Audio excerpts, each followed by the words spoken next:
Um shiur que eu me propus a dar, pedido do Rabino Leitman, é sobre Torah Shebichtav e Torah Shebe'al Peh.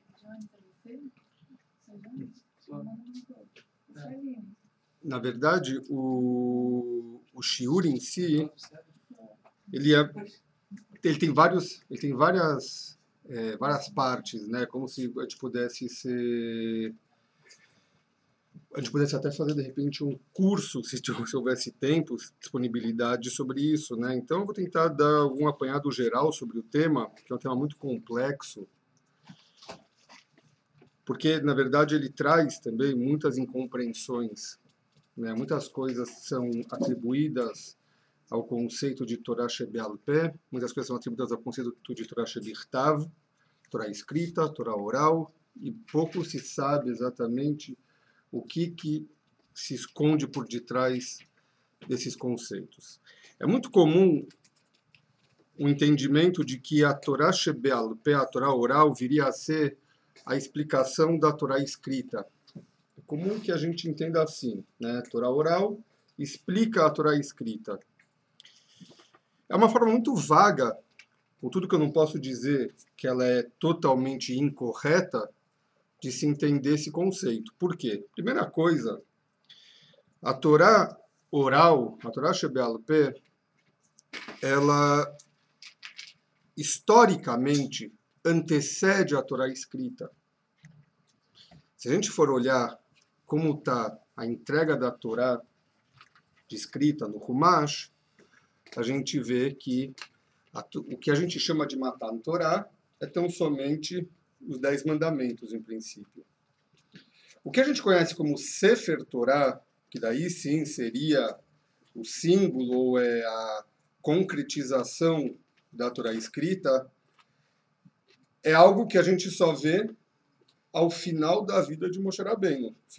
No final da passagem do povo de Israel pelo deserto, a gente vê o Sefer Torá. A gente não vê, na verdade, mas o fato é que ele está descrito naquele momento, seja nas fontes talmúdicas, seja até mesmo na interpretação que a gente pode falar sobre a Shirah Ha'azino, né, no final de Sefer Dvarim, a ideia de que o Sefer Torá ele só se monta no final de tudo. Então, a gente tem o povo de Israel.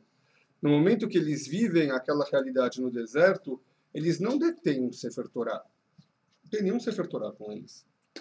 A única coisa que eventualmente poderia ter, que se aproximaria do Sefer Torá, é o que a Gemara Masechet Gittin discute, uma discussão entre Rabbi Yochanan e Reish Lakish. Se a Torá foi dada como Megilot ou Sefer Hatum, ou seja, Megilot seria como se tivesse pergaminhos que foram escritos ao longo do tempo em que Deus passava a Moshe Rabbeinu as mitzvot. Então escrevia-se em pergaminhos, etc., né? Aquelas parashiot. Depois se juntou tudo, se costurou e se fez um livro. Ou que o livro foi todo ele feito de uma vez só, de uma tacada só. Então, de acordo com a opinião que foi Megilot, que já tinha pedaços e pedaços e pedaços do livro, teria alguma coisa próxima a isso, mas certamente não aquilo que a gente já conhece como os rolos da Torá, ou coisas desse tipo.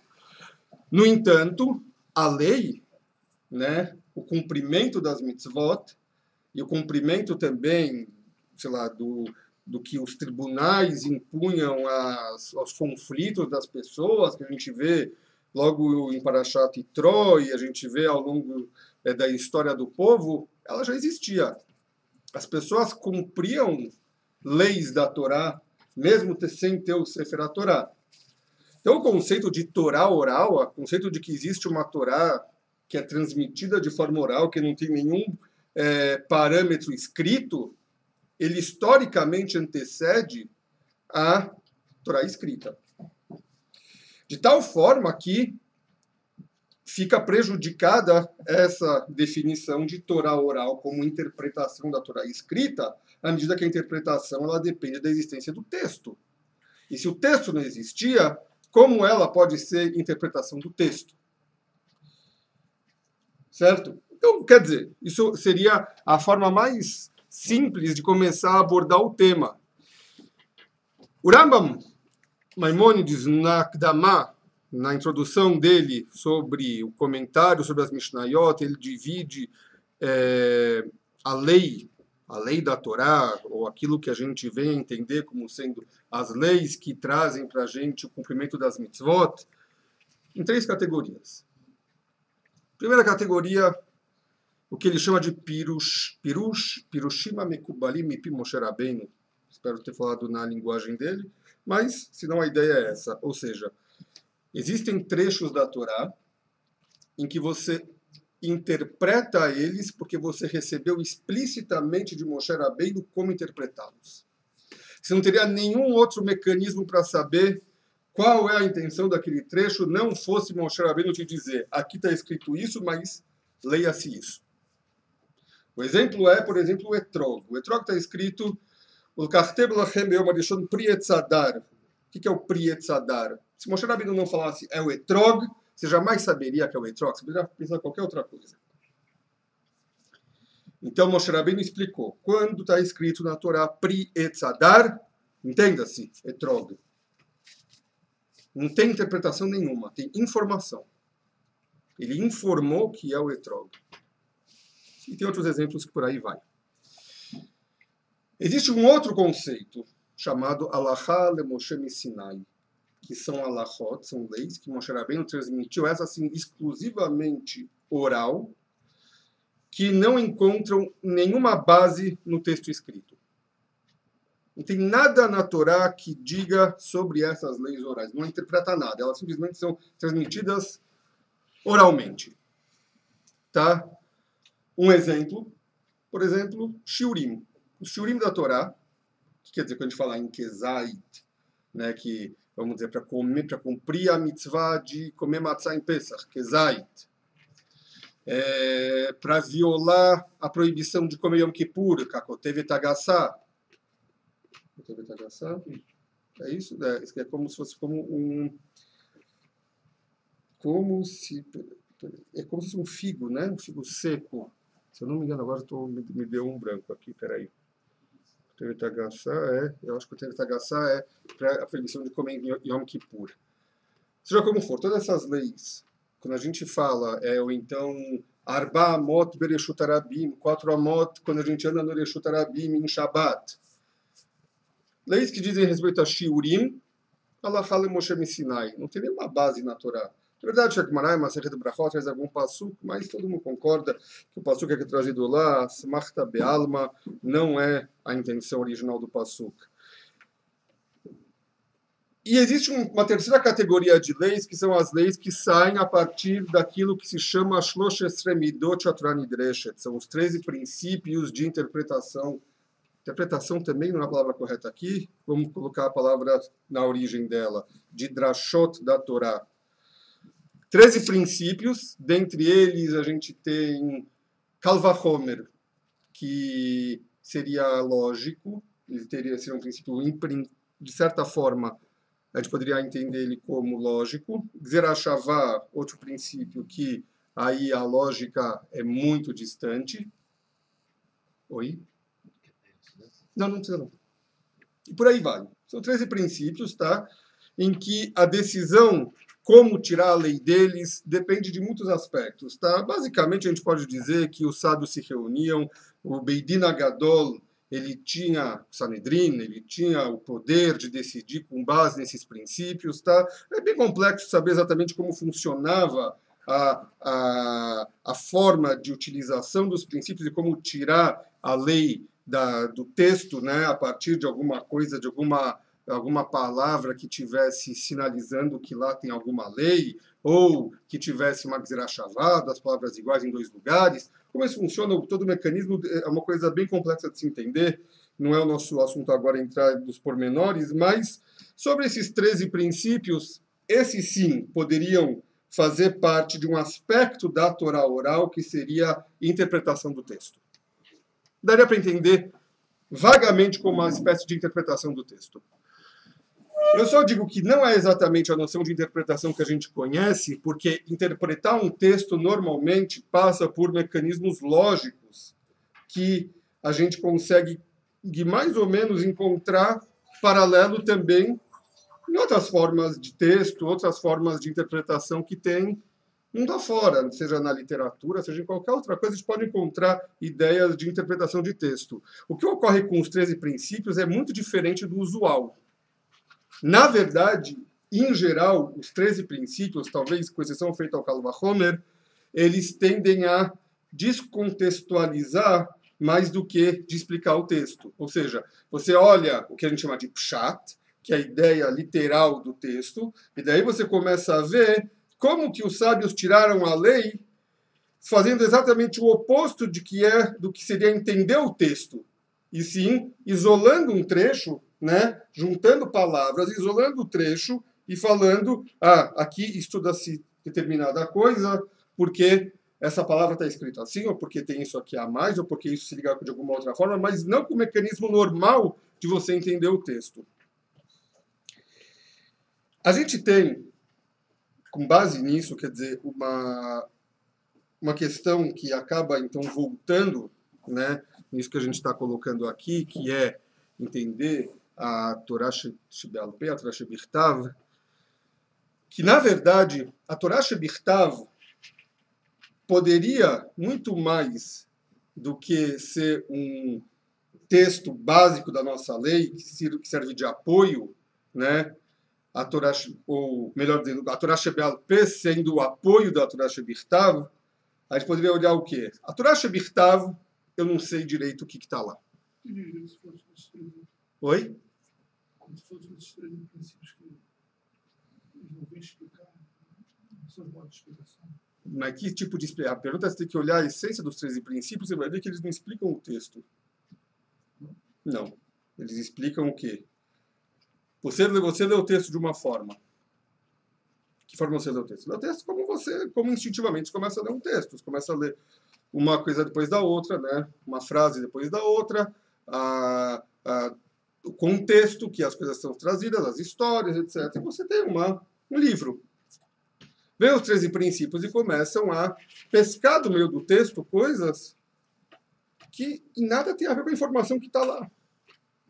A informação em si que você consegue absorver, os 13 princípios não trabalham sobre elas. Quase nunca você vai ver alguma coisa que te dê uma explicação daquilo que a gente chama de pshat, que é a ideia do texto literal.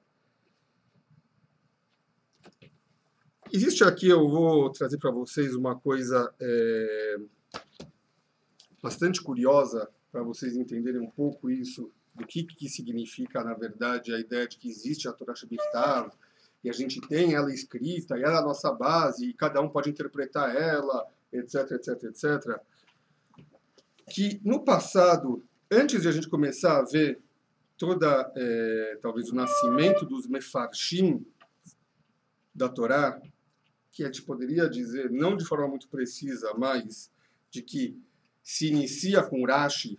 Rashi não é o primeiro, mas vamos dizer que Rashi é um marco do início da interpretação da Torá,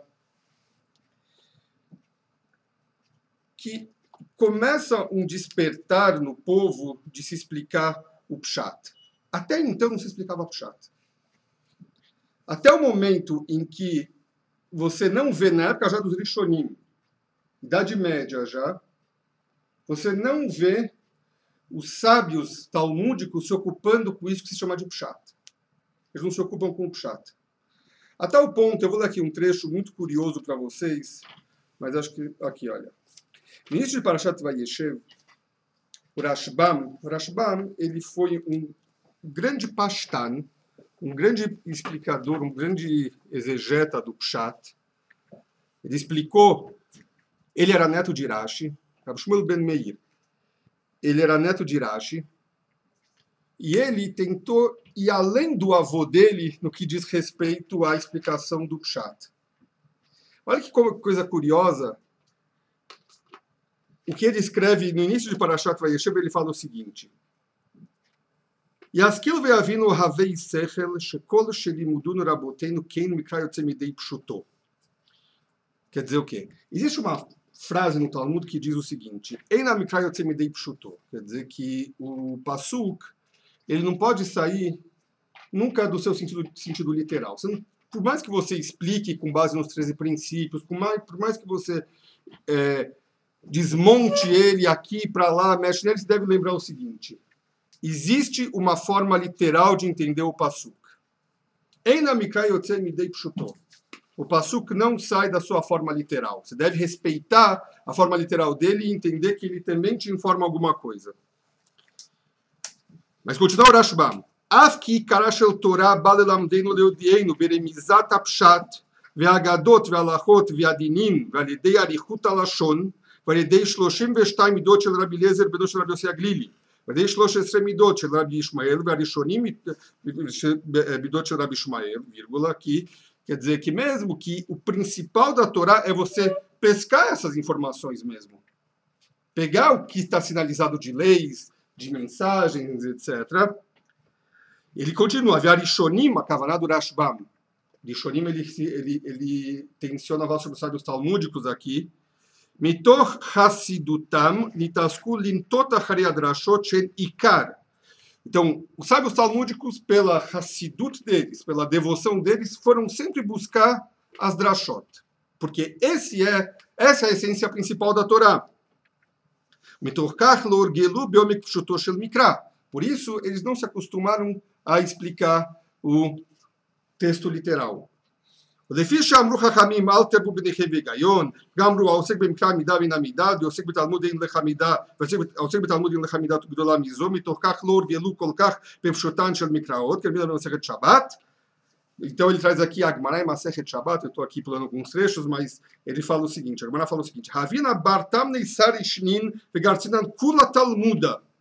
Rav Kahana fala lá na Gemara o seguinte, que ele tinha 18 anos, ele já tinha estudado todo o Talmud, imagina só, ele com 18 anos tinha passado por todo o Talmud, e olha o que ele fala, e eu não sabia que havia uma regra dessas, que o pasuk nunca sai da sua forma literal. Como que pode ser? Rav Kahana, ele já tinha, com 18 anos, ele era conhecedor, tinha passado por todo o Talmud e nunca tinha ouvido falar da regra Eina mikra yotzei midei pshuto. Ele pensava que não, que na verdade a ideia de você se ocupar com a forma literal do texto, ou melhor dizendo, o texto não tem forma literal. O texto só tem aquelas questões alegóricas. Você coloca alguma coisa que quer dizer outra. Lá, Gemara traz lá o caso lá de um passuco, se eu não me engano, em Teilim, que fala do guerreiro que ele se cinge com uma espada, né? E os sábios interpretavam aquilo lá como fazer uma comparação ao estudo da Torá, alguma coisa assim, né? Então, para Rav Kahana, o que ficava não tinha nenhum sentido literal no guerreiro que se colocava uma espada. E todo o sentido daquele passuco era falar sobre o estudo da Torá. Ele não conhecia a ideia de que o passuco não sai do seu sentido literal. E aí veio o seguinte, ele vem e fala o quê? Pegar o Rabino Shlomo, agora ele faz menção a Arashi. Avimi, Meirei Golá, e mesmo o Rabi Shlomo, quer dizer, o pai de minha mãe,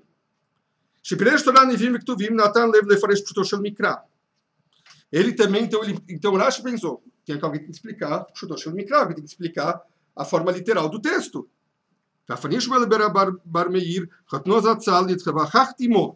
E mesmo eu discuti uma vez com ele, Velefanav Yodali, e ele reconheceu para mim, Sheilo Ayalopnai, que se ele tivesse tempo, ele deveria fazer outros comentários pelo que cada vez mais ele vai entendendo do texto. Quer dizer, quer dizer, parece que existe um ponto de novidade em tudo isso aqui. Isso que eu estou chamando a atenção. Oi? Você pode estudar o Talmud todo sem saber que não entendi. Você pode estudar o Talmud todo como tinha estudado sem... Se você pode fazer isso, a verdade é que não. No final das contas, a Gemara conclui que não. A Gemara conclui que você deve, primeiramente, se pegar todas as informações, depois ir para o Talmud, depois ir para os estudos mais profundos, mas de alguma forma ou de outra, isso sinaliza o quanto a noção de forma literal do texto, de você ler o texto de um jeito que você compreende como se fosse um livro, não era tão comum para eles. Começou a ficar mais e mais comum a partir da Idade Média, quando Rashi começa a interpretar e depois vai seguindo ele outros sábios, né? Você vai vendo o Rashbam, Ramban também, né? Paralelamente também você tem o Ibn Ezra por de outra ponta, né? Até o ponto que você tem muitos desses como Rashbam e Ibn Ezra, que eles são muito literalistas, né? Como é que ele conseguiu estudar? Quê? Como é que ele conseguiu estudar? Porque independe. O estudo do Talmud, o estudo das drashot, ele não depende da forma literal do texto. Ele depende da forma que você tira dos 13 princípios, ou de coisas similares a isso. A forma literal do texto é um estudo por si só. Conhece bem a história, conhece. Claro que ele conhecia o que estava escrito lá. Agora, você pode fazer uso como uma mensagem de alguma coisa pelo sentido simplesmente literal, ele não conhecia isso. Ou quer dizer, como os sábios interpretaram aquele passuk, era para ele a única forma de entender. Até que alguém falou para ele, não, você deve também respeitar a forma literal. Então, quer dizer, o que a gente acaba vendo aqui é que, numa primeira etapa, os sábios parecem que, apesar de que foram eles que disseram que o sentido literal tem sentido, a gente vê isso como algo secundário. De tal forma que entender o texto como sendo alguma coisa que pede uma interpretação, por si só já deveria ficar desassociado da ideia de Torah Shebal Peh. A gente começa a colocar, então, cada vez mais reduzir o conceito de Torah Shebal Peh como forma de entender as mitzvot, como uma abordagem muito particular da forma de estudar a Torá. Eu tenho aqui, eu não quero me alongar, mas aqui 2 exemplos rápidos aqui, que é como a gente vê como as coisas podem ficar confusas quando a gente começa a querer explicar o texto da forma literal. Quantas armadilhas ele tem no meio dele, né? E a gente começa a ver como que as coisas começam a se complicar quando eu tento estudar a Torá literalmente. A gente tem aqui existe um conceito que Ramim falam, isso aparece na Gemara Masechet Pesachim, que diz Ein mukdam umeuchar batorá. Não existe antes e depois na Torá.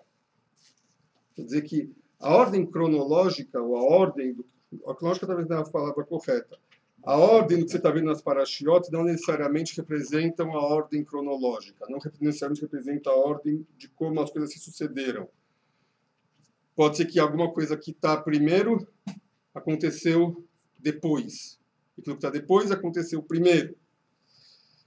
A Gemara lá traz um exemplo que é muito claro na Torá, isso aqui, Sefer Bamidbar. Agora, os sábios que começaram a interpretar a Torá discutiram quando se aplica essa regra ou não. O Ramban, ele é da opinião de que essa regra só se aplica onde o Talmud falou. No geral, sempre você respeita a ordem. Tá? No entanto, a gente tem aqui um trecho, que eu vou mostrar para trazer aqui uma Gemara Masechet Brachot, tem um Tosfot aqui, que traz algo muito interessante sobre essa noção aqui. Está escrito o seguinte, na Gemara. Amar Rabbi Yochanan Mishum Rabbi Shimon ben Yochai. מיום שברא הקדוש ברוך הוא את העולם, לא היה אדם שקראו לקדוש ברוך הוא אדום, עד שבא אברהם וקראו אדון, שנאמר, ויאמר אדוני במה אדע כי יירשנה. Tá? Quer dizer, primeira vez esse Shema aqui ele aparece com Aleph Dalet, Nun Yud. Esse trecho, essa fala de Abraham, ela ocorre no Brit Ben Abetarim. Quando Hashem fala para Abraham que ele vai receber a terra de Israel toda, e etc., ele pergunta, né, para Hashem, como eu sei? Hashem Elohim, né? Ele usa o Shem Adnut, o nome chamando Hashem de Senhor. Como eu sei que eu vou herdá-la? Daí fala, né, vem toda a profecia que diz que a geração dele vai ser estrangeira numa terra que não pertence a ele, etc. A eles, aos descendentes.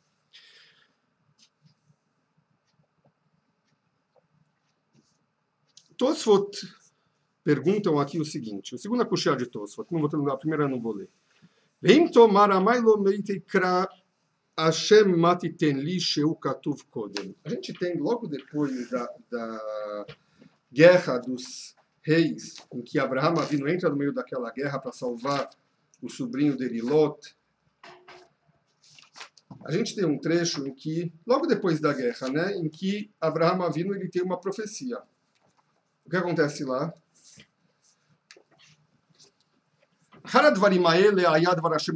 Depois disso, foi então as palavras de Hashem para Avram, Bamachazé, numa visão, né, uma visão profética, lemou, dizendo: Al tira Avram, não tema Avram, Anochim magen lach, eu vou te proteger, Scharcha arbe meod, o seu mérito, o seu ganho vai ser muito grande. Vayomer Avram, Adonai Elohim, matiten li vanochi olech hariri, uven meshek beiti hu damesek Eliezer. A gente vê aqui, nesse trecho, a primeira vez que Abraham faz menção ao Shem, ou o nome Adnut, o nome de Adon, né, de Hashem como sendo Adon, antes ainda do trecho que a Gemara está dizendo, que é o trecho que aparece aqui em Brit Ben Abetarim, né? Porque a gente vê, se vocês quiserem ver aqui, olha.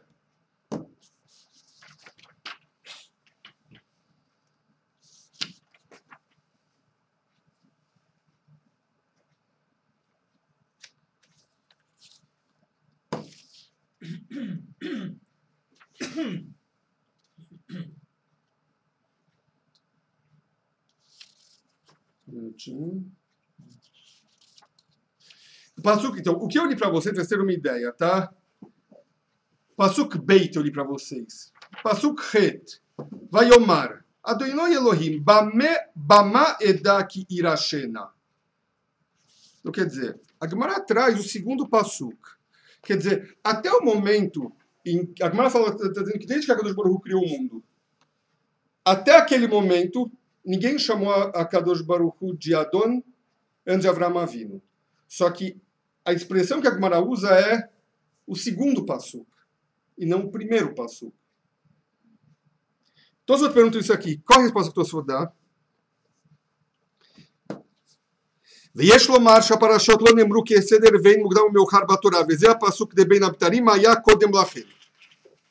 Então você fala o seguinte, a gente está vendo o mesmo trecho, tá? Se eu fosse aqui ler para vocês, a gente tem Abraham falando, você não me deu filhos, e a minha casa, as pessoas que moram na minha casa que vão me herdar, e daí vem Hashem e responde para Abraham, não vão herdar essas pessoas da sua casa, mas sim quem vai sair do seu ventre é que vai te herdar. E Hashem tira Abraham para fora, né, coloca ele do lado de fora e fala, olha para o céu e conte as estrelas, se você puder contá-las, você vai ver que se você puder contá-las, essa vai ser a sua descendência. Daí está escrito que Abraham, ele acreditou em Hashem, foi considerado para ele tzedakah, quer dizer, como se fosse justiça ou coisas desse tipo, né, sobre a fé de Abraham. Abraham ele ganha mérito por ter acreditado em Hashem, tá? Depois volta, Vayomer Elav, e Hashem fala para Abraham, eu sou Hashem que tirou de Ur Kasdim para dar para você essa terra. E ele falou, Hashem, bameda aqui irashena. Como eu sei que eu vou herdar realmente? Fala então que o seguinte, que esse trecho aqui aconteceu antes do primeiro. Você está vendo um diálogo inteiro aqui, uma ordem de fatos aqui, tá? Você está vendo, Tosfot está dizendo que o Brit Ben Abetarim, quando Abraham pergunta como eu sei que eu vou herdar a terra, ele ocorre nos fatos antes do que ele fala Hashem Elokim matiten li. Mesmo que você lendo, parece uma coisa a continuação da outra. Ele traz uma prova muito forte para isso. Qual é a prova que ele traz? Ele fala o seguinte.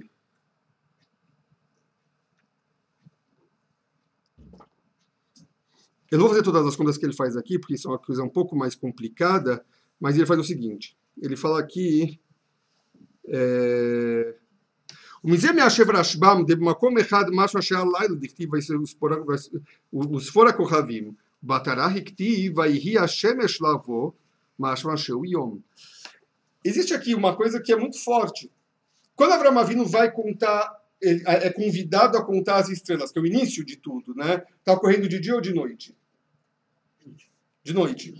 Só que o Brit Ben Abetarim, que ocorre logo depois, dá a sensação que está ocorrendo de dia.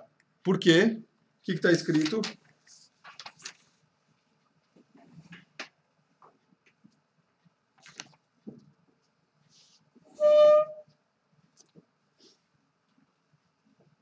Vai Hashem eshlavo, vetardema nafla al Avram, veine imach hashechá gdolá nofelet alav. Eis que o sol estava se pondo. Quer dizer, no primeiro trecho já está de noite. No segundo trecho está próximo ao pôr do sol.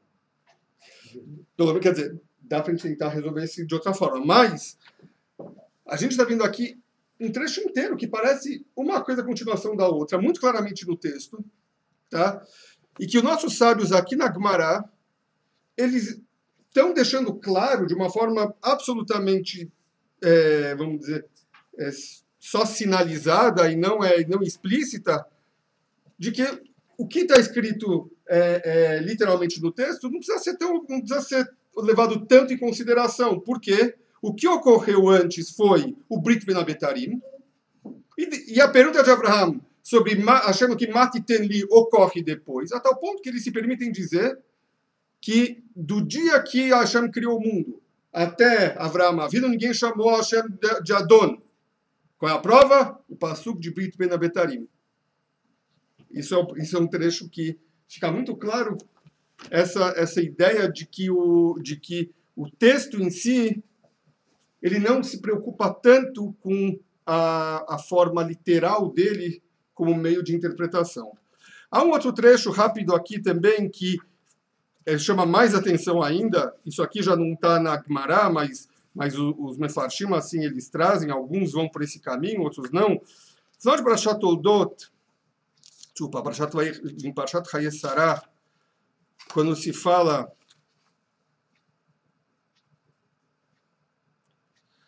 A gente está vendo quando Rivka está chegando próximo a Yitzhak, ela está montada no camelo, está escrito assim: Vayetze Yitzhak lassoach basadeh, lifnot arev. Vaisai navayar veinei gmarim baim. Então, Yitzhak ele saiu para lassoach basadeh, vamos dizer, caminhar no campo, tá? Sem entrar no mérito do que ela achou na lassoach agora.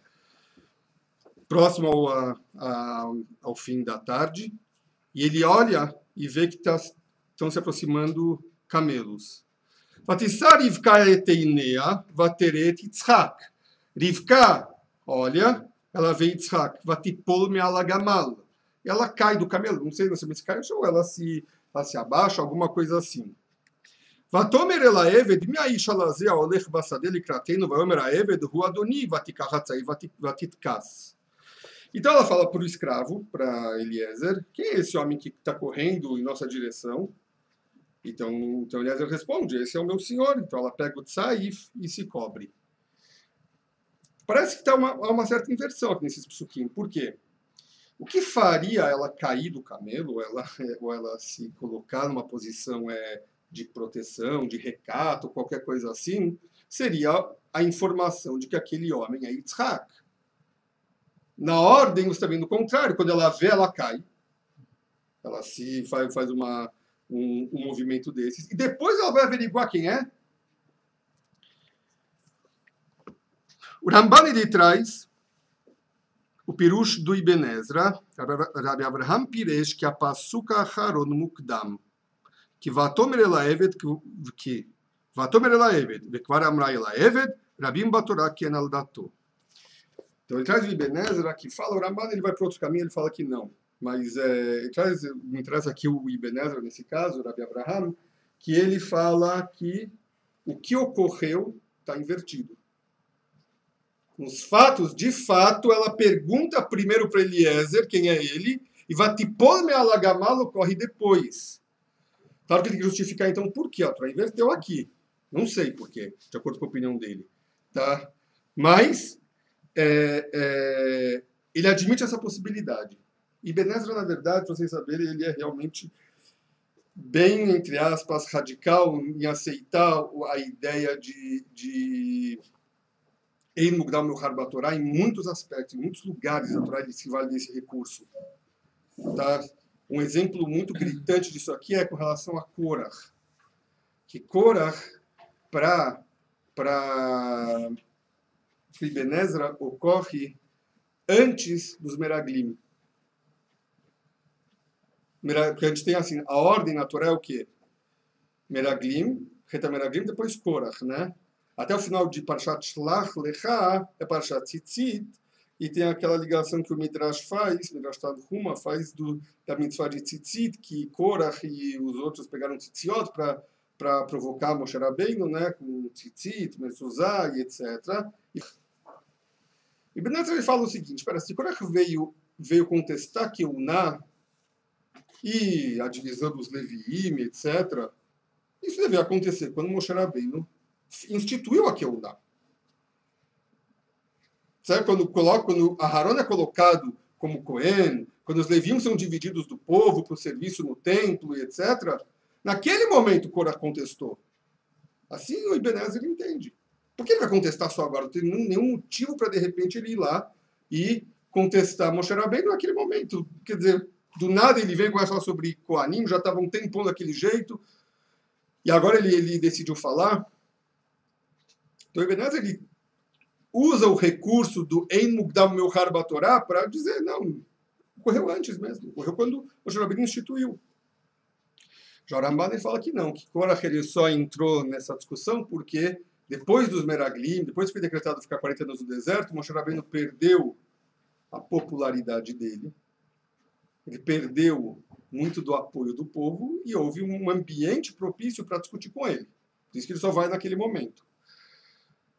Mas é um recurso que é usado também para interpretar. De tal forma, concluindo, que a gente vê uma leve introdução do que vem a ser essa ideia de Torah Shebichtav e Torah Shebe'al Peh, né, que Torah Shebichtav não é um manual, não é alguma coisa que a gente pode se fundamentar nela exclusivamente, pelo menos, para compreender coisas, e muito menos conseguir abstrair leis dela, se a gente não tiver o apoio da Torah Shebe'al Peh. Ou melhor ainda, se a Torah Shebe'al Peh não dá todo o ambiente anterior à Torah Shebichtav, a Torah Shebichtav por si só, ela é muito pouco clara nas intenções de como fazer um Yehudi cumprir a Torá e as mitzvot. Isso é um apanhado geral, né? Exato, chamamos de oportunidade, a gente pode desenvolver mais o assunto, tem muitas coisas. Desenvolver mais e mais, mas só para ter alguma ideia, para deixar vocês com mais dúvidas do que... Tá?